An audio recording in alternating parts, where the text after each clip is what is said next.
Hello and welcome to this edition of BrothaSpeak. I am your host. My name is Heber Brown, and this is our first show of the new year. And so to you I say Happy New Year, Happy Kwanzaa, and all that other good stuff. It's good to be with you once more.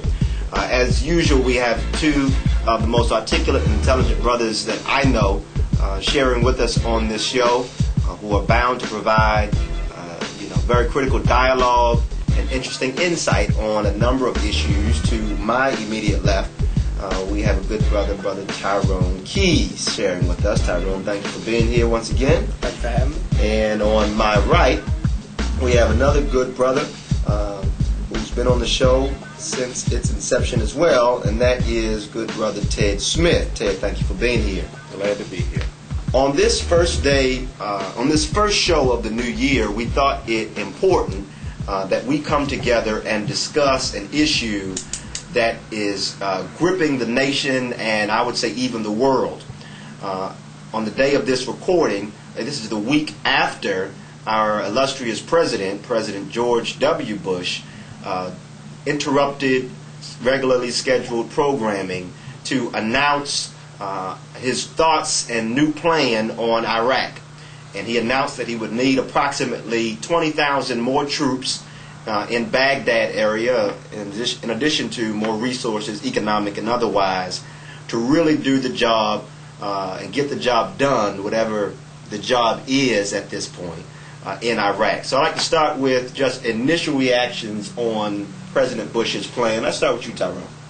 Well, I agree that we do need to start winding things down in Iraq.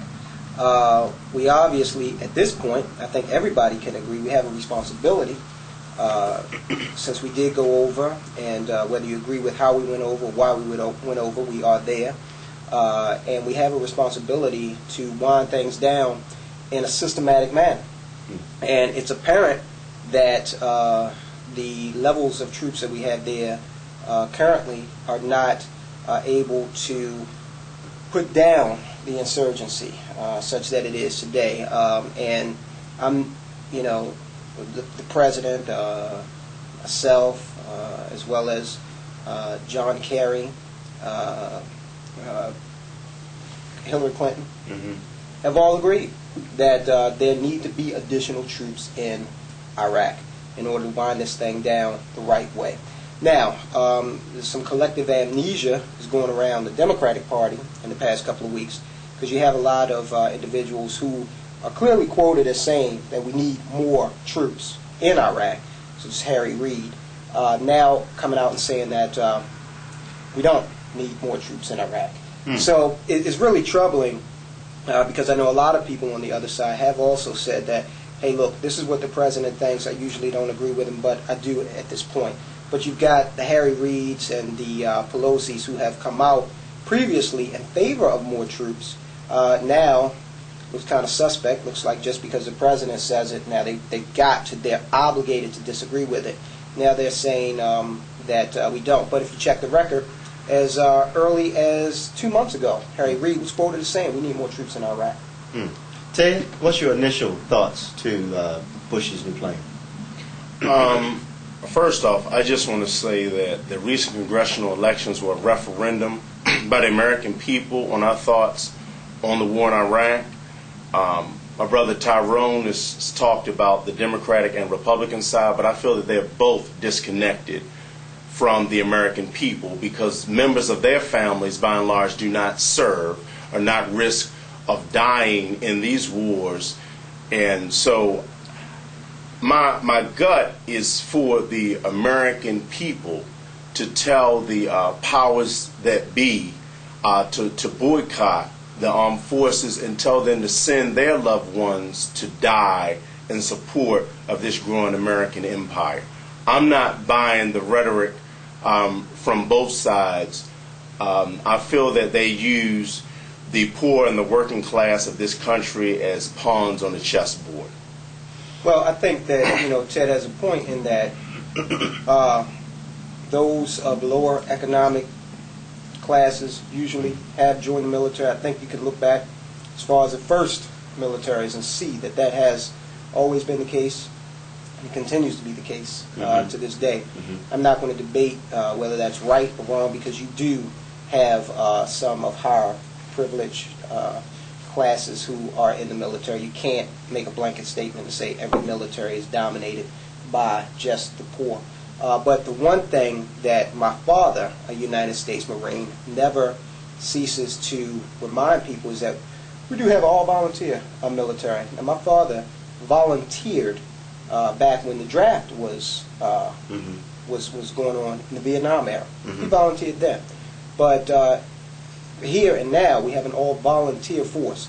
And if you're a conscientious objector, for whatever reason, or you just feel as though that sort of thing, being in the military, where you will put your life at risk potentially at some point.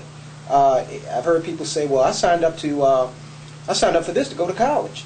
Well, would you sign up for a college plan with McDonald's and then gripe about having to cook a hamburger?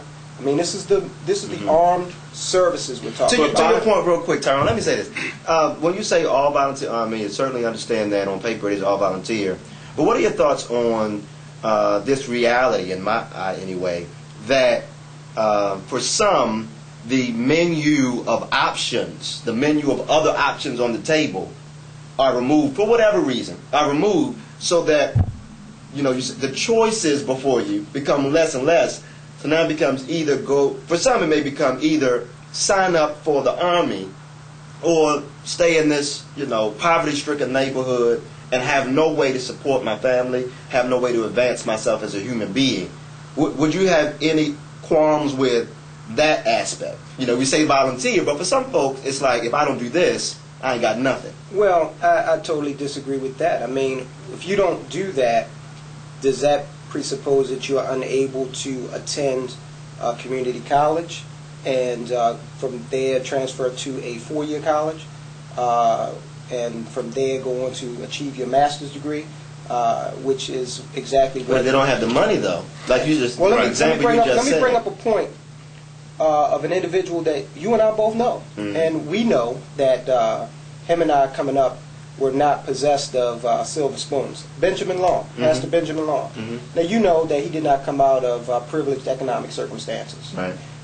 Yet he was able to go on, attend CCB, from there transition to Coppin State University, from there transition to Virginia Union to achieve his master's in divinity.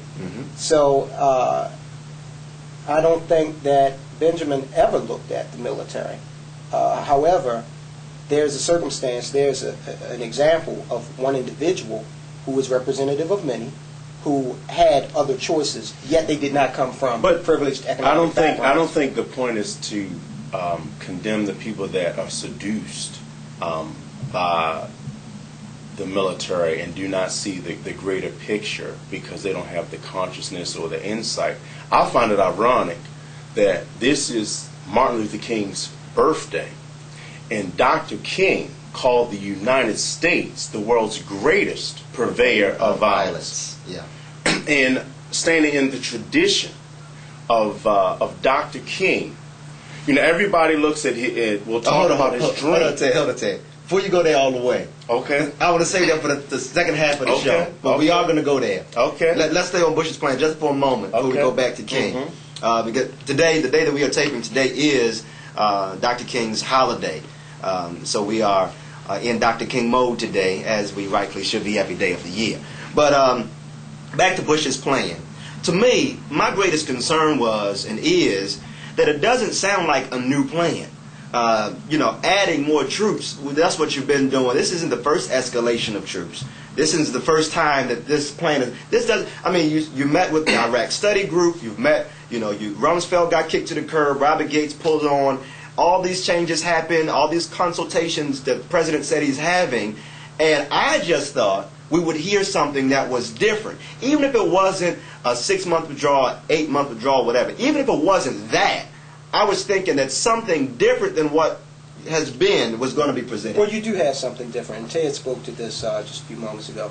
The election was a referendum, in part, on the Iraq War. Another part of the referendum, which took the guise of the election, was that either you're going to be conservative or you're not. The conservatives in the Congress, the Republicans, really were indistinguishable at times from the liberals in the Congress, especially with the immigration debate. But you do have an electorate out there who has obviously made mention at the ballot box that they want something to change with regard to Iraq. The other thing that, as a result of that you have, is a timetable developing. Now, if you watch the speech, you know that November looms on the calendar as a month in which we, as Americans, need to see some improvement. It's not clear, or at least the president did not make clear, what will happen if that's not the case. But I can believe that the congressional powers at this point, by election, the Democrats, will have a lot to say up until that point. So there are differences in this escalation than in escalations of the past. You haven't had the vocal majority of the Democrats out there. You have not had a timetable developing. Let me ask you this. Okay. We've mentioned twice now this referendum on Right. the voters made. Right. Nancy Pelosi was historically signed in, sworn in as the Democratic Speaker. Right. Do you think the Democrats, now that they are riding the wave of support momentum from the voters, Right. some would say by default, do you think that the Democrats will have the guts to do what the American voters did, as far as speaking out and saying no, it's time to I don't think so, because I see the Democrats as going along to get along, because it does not directly affect them. We need a third political option as a people, because we're voting. We voted the Democrats in to do a job, and they're trying to pay kid gloves with this guy. I mean, only person, I think John Conyers, who's an incumbent, has been somewhat speaking to the way that I've been feeling, and some others, in terms of actually looking towards direct impeachment of both Bush and Cheney. Would you say that impeachment should be on the table, Tyrone, given that it appears that the president has gone beyond the boundaries of constitutional power in some executive orders that he's put out? Just recently there was the bombing in Somalia, and there, to my knowledge, was no congressional accountability. And the Congress, and the Constitution was created for some accountability to the president, so it wouldn't be abuses of power. Would you say that impeachment should be on the table? Well, I'm not a constitutional scholar, so I'm not going to debate, the merits of what was done in Somalia recently in terms of the constitutional muster. But I tell you what, we're noticing a dangerous trend in this country. Now, we noticed it first with Bill Clinton when he was impeached, and he should not have been, for what occurred with him and Monica Lewinsky. I said that then, I'll say it now. What's going to happen is we are going to start a trend where we're going to impeach every president going forward if we don't halt that now. There are some powers that the president is guaranteed, and I don't think that the Democrats have to be careful, because what they seek to take away today will affect them when they eventually have a Democratic administration in the White House. So that's my 2 cents. We're going to have to wrap this up, but we're going to continue this show, continue this dialogue, because I promised Ted we would address Dr. King and that whole issue. And I have some points to make on that as well. And so please stay tuned. We certainly do pray that you are not just watching mainstream media to get your information about what's going on with this invasion and occupation of Iraq. But we certainly pray that you're looking at all the information sources and doing your own research. And after you do your research, if you don't like what you see, don't just tisk at the TV. But pick up the phone, write a letter, or do something in your own community to raise your voice for the changes that you think need to happen.